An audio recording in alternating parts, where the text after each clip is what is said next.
les dessous de l'affaire d'El Moudjahid et la une d'El Moudjahid du 16 juillet dernier, quand nous accusons moi et 5 autres cyberactivistes et le journaliste franco-algérien Mohamed Sifawi d'être les bottes de Bruno Retailleau. Sauf que cette fois-ci, ils ont franchi une ligne rouge. L'histoire d'El Moudjahid, comme quoi Mohamed Sifawi est devenu un général qui manipule Abdou Sammar, Ben Zdira, ou Zetout, ou MRDZ, ou les autres, tout ça a un objectif. Maintenant, on sait la boîte. C'est quoi l'objectif? Ils veulent nous faire croire que Général Hassan, patron de la DGSI, et Général Moussaoui, ce sont eux qui lancent des opérations de diabolisation des opposants que nous sommes. Roma, Hada le clan, dans l'entourage à Tebboune, au niveau de la cellule de communication de Tebboune, il y a certains conseils de Tebboune. Leur objectif est de faire tomber les services et de détruire tout ce qui reste des services. Les services secrets algériens n'ont jamais été autant clochardisés. 5 patrons en 5 ans. C'est du jamais vu, record mondial. Même dans les pays les plus archaïques, les plus instables, on n'a pas 5 patrons des services de renseignement intérieur en 5 ans. Pourquoi ils veulent détruire les services? Ils veulent empêcher que les services soient stables. Ils ne veulent pas laisser qu'un patron des services puisse durer plus d'une année. Leur peur, depuis 2019, depuis l'époque Gaïd Salah jusqu'à aujourd'hui, la peur, c'est le retour du DRS, du puissant DRS. Les dessous de l'affaire d'El Moudjahid et la une d'El Moudjahid du 16 juillet dernier, quand nous accusons moi et 5 autres cyberactivistes et le journaliste franco-algérien Mohamed Sifawi d'être les bottes de Bruno Retailleau. On vous a diffusé 2 émissions dans lesquelles on vous a proposé 2 décryptages sur 2 angles différents, et ce sont les 2 angles qui révèlent les 2 véritables causes qui expliquent pourquoi la panique actuelle au plus haut sommet du régime algérien les a poussés ou a poussé un groupe bien précis qui est très connu. On avait cité des noms. C'est un groupe de conseillers autour de Abdelmadjid Tebboune qui sont connus, identifiés. Ça fait plusieurs années que nous les épinglons, que nous les dénonçons, que nous les citons, que nous les avons identifiés dans toutes les manœuvres des informations et de manipulation de l'opinion publique et des masses populaires dans notre pays. C'est pas la première fois. Sauf que cette fois-ci, ils ont franchi une ligne rouge. Pourquoi? Parce qu'ils essayent de nous manipuler, nous, les cyberactivistes. Moi, je suis un journaliste, encore une fois. Je ne me définis pas comme étant un cyberactiviste. Malheureusement, étant donné exilé, impossible de rejoindre mon pays et interdit d'exercer le journalisme libre et indépendant dans mon pays, condamné à mort dans mon propre pays, privé de ma famille, de ma patrie, j'étais obligé de m'exiler en France, de demander le refuge politique et de continuer d'exercer le journalisme indépendant. Je reste journaliste, même si des fois, dans quelques-unes de mes analyses, il y a des prises de position, parce que face à la dictature, face aux atteintes aux droits de l'homme, face à la persécution, il y a des prises de position qu'un individu, le journaliste est d'abord un intellectuel, il ne peut pas être insensible au malheur de sa société, et il est membre à part entière de sa société, même quand un intellectuel est exilé, les souffrances de son pays le concernent, et il se doit de réagir et de prendre des positions, d'encourager ou de proposer des solutions pour que son pays sortent de l'ornière. L'histoire d'El Moudjahid, comme quoi Mohamed Sifawi est devenu un général qui manipule Abdou Sammar, Ben Zdira, ou Zetout, ou MRDZ, ou les autres, tout ça c'est du n'importe quoi, ya jma'a. Tout ça a un objectif. Et c'est quoi l'objectif sous-jacent? La manipulation, c'est quoi? La manipulation, c'est justement de vous cacher la véritable motivation de l'acte lui-même. De l'acte de la manipulation lui-même. L'acte de la manipulation lui-même, le projet de manipulation lui-même, n'a pas de... Et la manipulation, elle gagnerait... Plus la manipulation devient machiavélique, rusée et extrêmement dangereuse quand ses véritables intentions et objectifs inavoués sont bien enfouis et difficilement identifiables. Mais en réalité, nous les avons identifiés parce qu'on connaît ce qui se passe au sein du régime. Moi, je vis physiquement en France, mais mentalement et psychologiquement, je vis en Algérie, je vis à Al-Mouradia, je ne vis pas à Paris. Moi, mon esprit, mon mental, il vit au rythme d'Al-Mouradia, de Bni Messous, de Ain Naïdja, de Tagarin, de Bière et de tous les autres centres du pouvoir algérien, tellement on est informé jour et nuit par nos sources de ce qui se passe à l'intérieur et tellement on est pris par le magma extrêmement compliqué et tumultueux de l'actualité algérienne. Là, c'est quoi l'objectif? Ils veulent nous faire croire que Général Hassan, patron de la DGSI, et Général Moussaoui, Sadaq, ce sont eux qui lancent des opérations de diabolisation des opposants que nous sommes, des activistes ou cyberactivistes que nous sommes, et des influenceurs que nous sommes. Parce que qu'on le veuille ou non, on peut ne pas aimer toutes les personnes qui ont été citées. Zetout, tu peux ne pas l'aimer, mais tu ne peux pas dire qu'il n'est pas influent. Zetout, il est influent. Ça fait des années qu'il milite. Tu l'aimes pas, tu le diabolises, tu le considères comme terroriste, mais ça, tu ne peux pas dire qu'il n'est pas influent. Il est influent, il a des prises de position. D'ailleurs, il a toujours été hostile aux intérêts français. Il a toujours été extrêmement critique à l'encontre de la France. Comment il peut se faire manipuler par la France? Mais peu importe, eux, quand ils mentent, quand ils manipulent, tellement ils sont dans la panique, dans la précipitation, et tellement leur objectif, ils sont aveuglés par leur objectif qui est d'atteindre de cibler certains nombres de leurs adversaires ou certains pôles du pouvoir qu'ils veulent affaiblir, ils oublient de faire l'effort sur la véracité qu'ils doivent doter, doter à leur récit de manipulation. Parce que normalement, quand tu manipules, شوية قال عبدو سمار بالك يدافع على فرنسا سي ان فرانكوفون مي زيدو لا علاقه مع فرنسا ما يعيش ميم با في فرنسا il est exilé en Angleterre امير دي زاد راهو lui-même il a failli être assassiné ماهوش يهضر il fait pas de vidéo rien ne nous rassemble tout nous divise. Tous nous divisent, d'ailleurs je le dis malheureusement, parce que si toutes les personnalités influentes dans le paysage médiatique étaient réunies, ça fait longtemps peut-être que le changement politique aurait pu se produire en Algérie, tellement la puissance de frappe de ces personnes influentes aurait pu produire des effets et des changements réels. Mais l'objectif, c'est pas celui qui a été attaqué à travers cette manipulation. Ce n'est pas Abdou Sammar, ni Ahmed Dezat, ni Mohamed Sifaoui, c'est le général Hassan ou le général Moussaoui. Homa, هذا le clan, dans l'entourage à Tebboune, au niveau de la cellule de communication de Tebboune, il y a certains conseils de Tebboune. Leur objectif est de faire tomber les services et de détruire tout ce qui reste des services. Les services secrets algériens n'ont jamais été autant clochardisés, autant martyrisés, autant discrédités, autant salis, autant traînés dans la boue que durant ces 5 dernières années. Ils n'ont pas voulu nommer un coordinateur, c'est exprès. On a eu pratiquement chaque année un responsable des services. La DGSI, il y a eu 4 ou 5, نحسبوا من اللي راهو سيني بوعزة عبد الغني راشدي وما جا عبد الغني راشدي جا لك حل مجدوب ابخي لك حل مجدوب يا يو ناصر الجن ابخي ناصر الجن يا يو جنرال حسن 5 patrons en 5 ans. C'est du jamais vu, record mondial. Même dans les pays les plus archaïques, les plus instables, on n'a pas 5 patrons des services de l'enseignement intérieur en 5 ans. L'enseignement intérieur, c'est encore pire.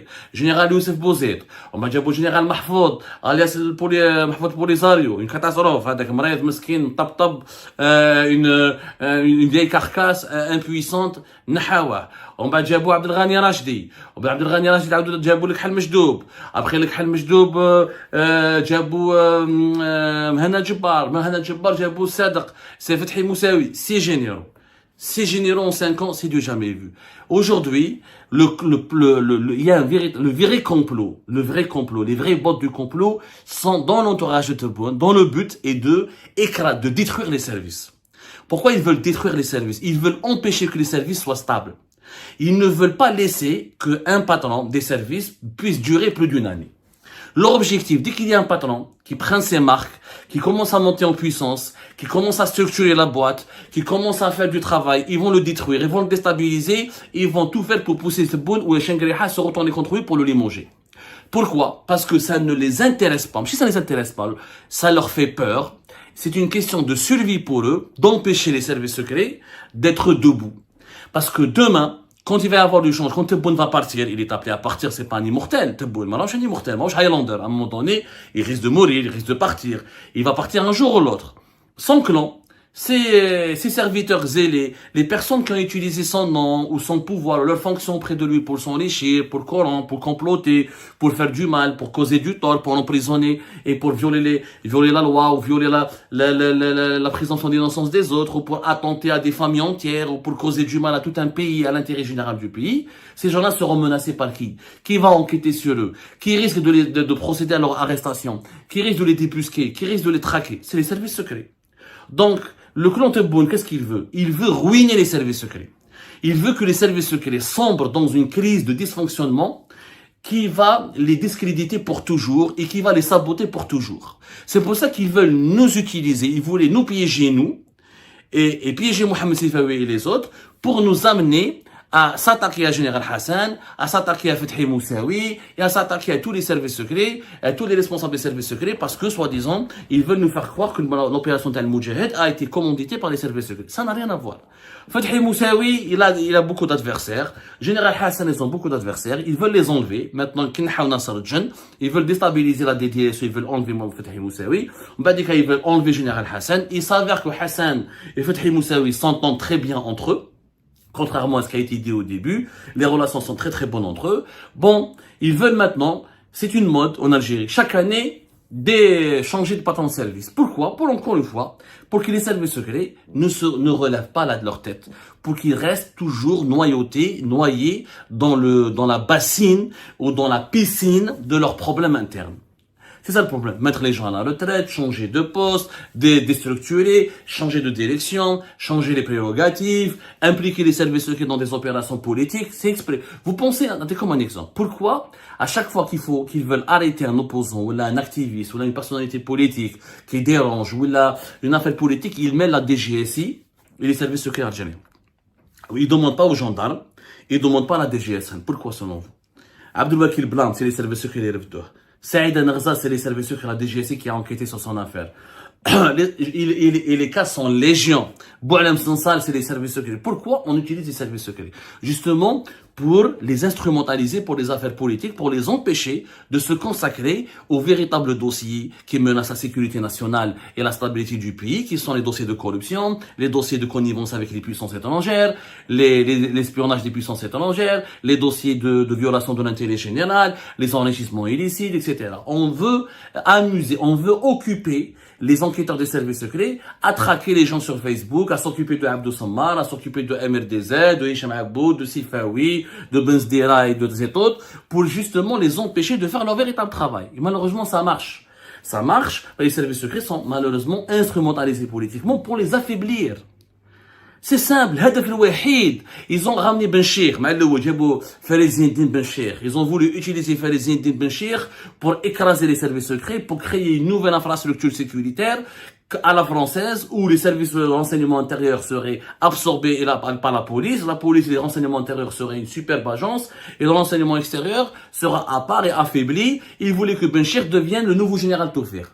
كشفنا لهم بلي فريد بنشير c'est un traître, un corrompu, un salopard et un homme au parcours extrêmement sulfureux et suspect. Le projet ما نجحش الحمد لله.